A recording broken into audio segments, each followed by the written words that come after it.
Hi, I'm Zulie Marie and I have a Bible series on my channel. I would love if you subscribe and we can read the Bible together. The Bible series playlist is going to be linked down below along with the Bible that I'm reading from. We are now in the book of Numbers.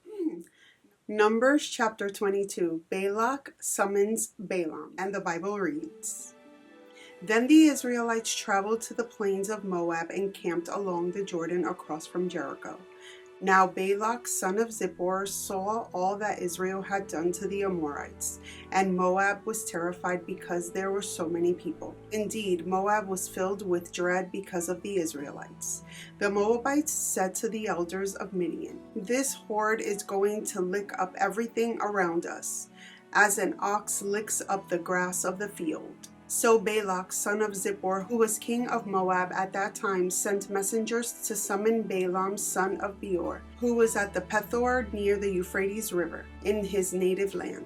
Balak said, A people has come out of Egypt. They cover the face of the land and have settled next to me. Now come and put a curse on these people, because they are too powerful for me. Perhaps then I will be able to defeat them and drive them out of the land. For I know that whoever you bless is blessed, and whoever you curse is cursed. The elders of Moab and Midian left, taking with them the fee for divination. When they came to Balaam, they told him what Balak had said. Spend the night here, Balaam said to them, and I will report back to you with the answer the Lord gives me. So the Moabite officials stayed with him. God came to Balaam and asked, Who are these men with you? Balaam said to God, Balak, son of Zippor, king of Moab, sent me this message. A people that has come out of Egypt covers the face of the land.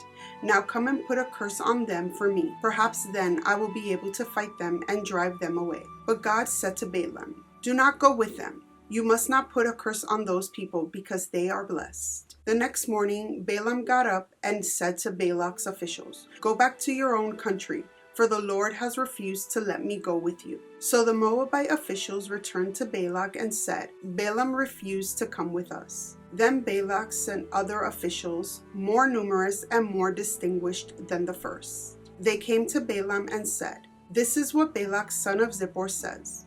Do not let anything keep you from coming to me, because I will reward you handsomely and do whatever you say. Come and put a curse on these people for me. But Balaam answered them, Even if Balak gave me all the silver and gold in his place, I could not do anything great or small to go beyond the command of the Lord my God. Now spend the night here so that I can find out what else the Lord will tell me. That night God came to Balaam and said, Since these men have come to summon you, go with them, but do only what I tell you. Balaam's donkey. Balaam got up in the morning, saddled his donkey, and went with the Moabite officials. But God was very angry when he went, and the angel of the Lord stood in the road to oppose him. Balaam was riding on his donkey, and his 2 servants were with him. When the donkey saw the angel of the Lord standing in the road with a drawn sword in his hand, it turned off the road into a field. Balaam beat it to get it back on the road. Then the angel of the Lord stood in a narrow path through the vineyards, with walls on both sides. When the donkey saw the angel of the Lord, it pressed close to the wall, crushing Balaam's foot against it. So he beat the donkey again. Then the angel of the Lord moved on ahead, and stood in a narrow place where there was no room to turn, either to the right or to the left. When the donkey saw the angel of the Lord, it lay down under Balaam, and he was angry and beat it with his staff. Then the Lord opened the donkey's mouth, and it said to Balaam, What have I done to you to make you beat me these 3 times? Balaam answered the donkey, You have made a fool of me. If only I had a sword in my hand, I would kill you right now. The donkey said to Balaam, Am I not your own donkey, which you have always ridden to this day? Have I been in the habit of doing this to you? No, he said. Then the Lord opened Balaam's eyes, and he saw the angel of the Lord standing in the road with his sword drawn. So he bowed low and fell face down. The angel of the Lord asked him, Why have you beaten your donkey these 3 times? I have come here to oppose you because your path is a reckless one before me. The donkey saw me and turned away from me these 3 times. If it had not turned away, I would certainly have killed you by now, but I would have spared it. Balaam said to the angel of the Lord, I have sinned. I did not realize you were standing in the road to oppose me. Now if you are displeased, I will go back.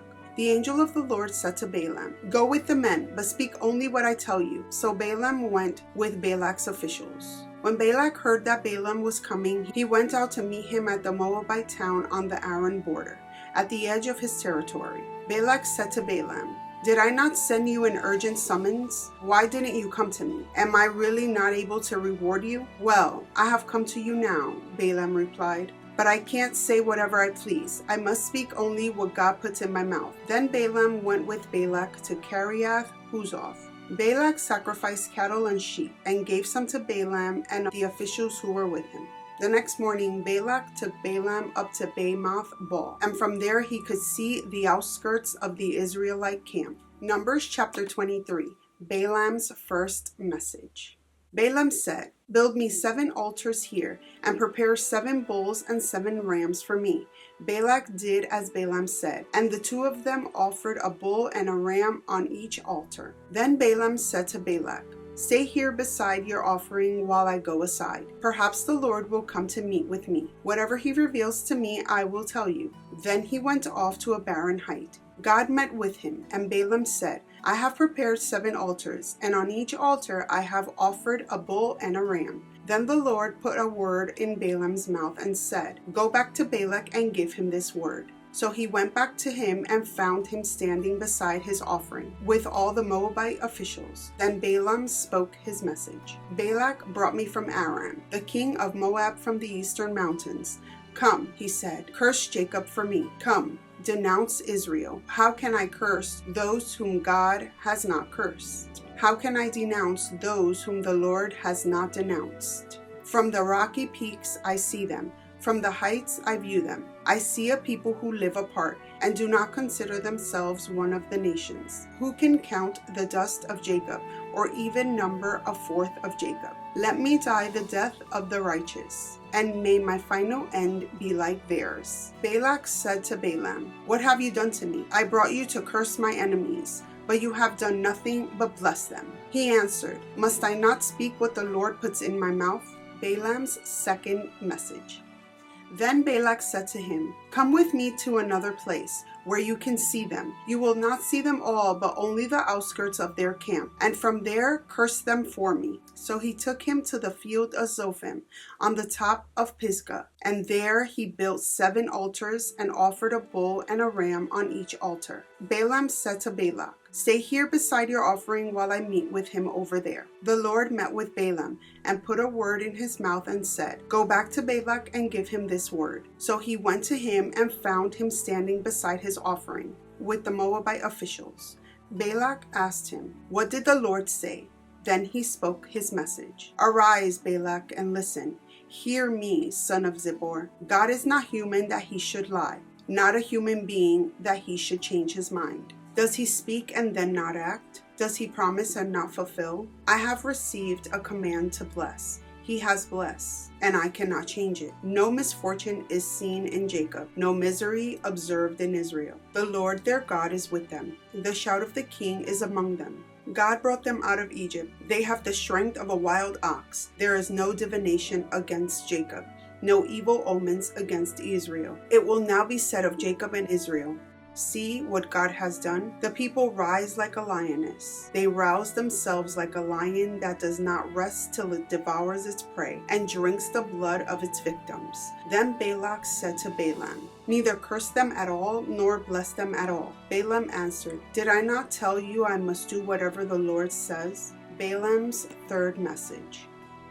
Then Balak said to Balaam, "Come, let me take you to another place. Perhaps it will please God to let you curse them for me from there." And Balak took Balaam to the top of Peor, overlooking the wasteland. Balaam said, "Build me 7 altars here and prepare 7 bulls and 7 rams for me." Balak did as Balaam had said, and offered a bull and a ram on each altar. Numbers chapter 24.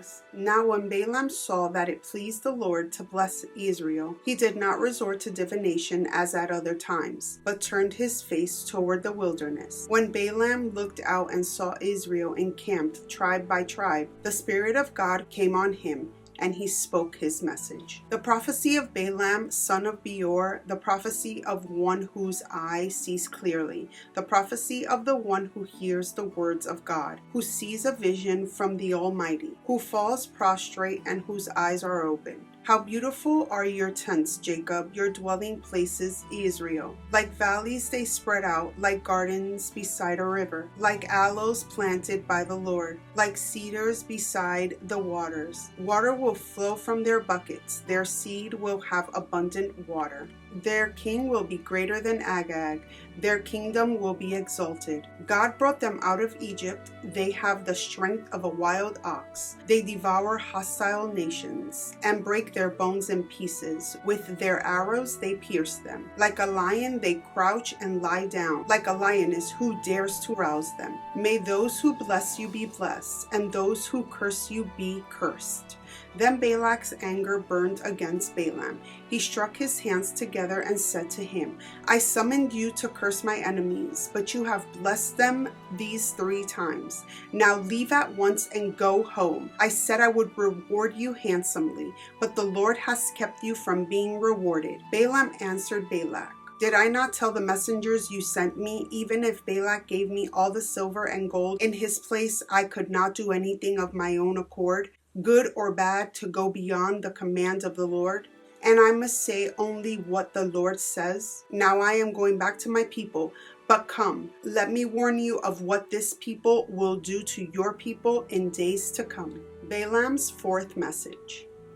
Then he spoke his message. The prophecy of Balaam, son of Beor, the prophecy of one whose eyes sees clearly, the prophecy of one who hears the words of God, who has knowledge from the Most High, who sees a vision from the Almighty, who falls prostrate and whose eyes are opened. I see him, but not now. I behold him, but not near. A star will come out of Jacob. A scepter will rise out of Israel. He will crush the foreheads of Moab, the skulls of all the people of Shiit. Edom will be conquered. Seir, his enemy, will be conquered, but Israel will grow strong. A ruler will come out of Jacob and destroy the survivors of the city. Balaam's 5th message.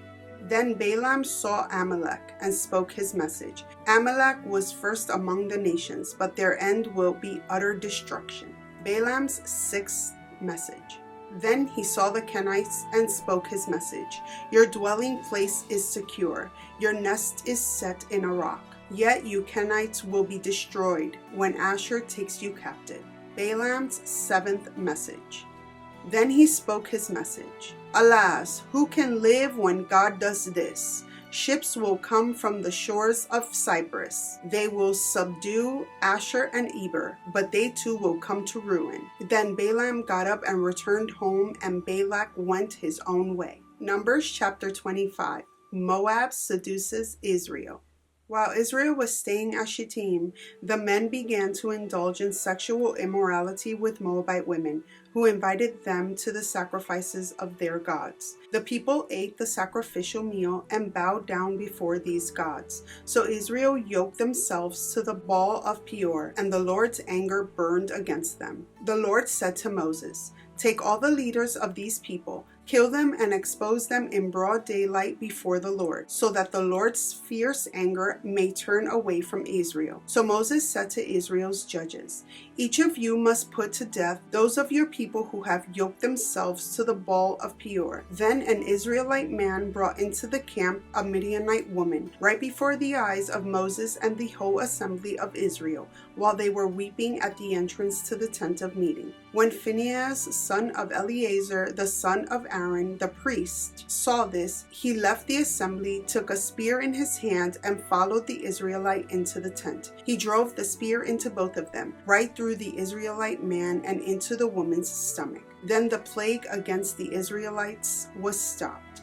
But those who died in the plague numbered 24,000. The Lord said to Moses, Phinehas, son of Eleazar, the son of Aaron, the priest, has turned my anger away from the Israelites, since he was as zealous for my honor among them as I am. I did not put an end to them in my zeal. Therefore tell him I am making my covenant of peace with him. He and his descendants will have a covenant of a lasting priesthood, because he was zealous for the honor of his God and made atonement for the Israelites. The name of the Israelite who was killed with the Midianite woman was Zimri, son of Salu, the leader of a Simeonite family. And the name of the Midianite woman who was put to death was Cosbi, daughter of Zur, a tribal chief of a Midianite family. The Lord said to Moses, treat the Midianites as enemies and kill them. They treated you as enemies when they deceived you in the Peor incident involving their sister Cosbi, the daughter of a Midianite leader, the woman who was killed when the plague came as a result of that incident. We're going to end our reading here for today. Thank you so much for being here. I pray that you continue to tune in, and don't forget to hit the notification bell so that you can be notified every time that I upload a new video. I'll see you in my next one, and many blessings to you. Bye.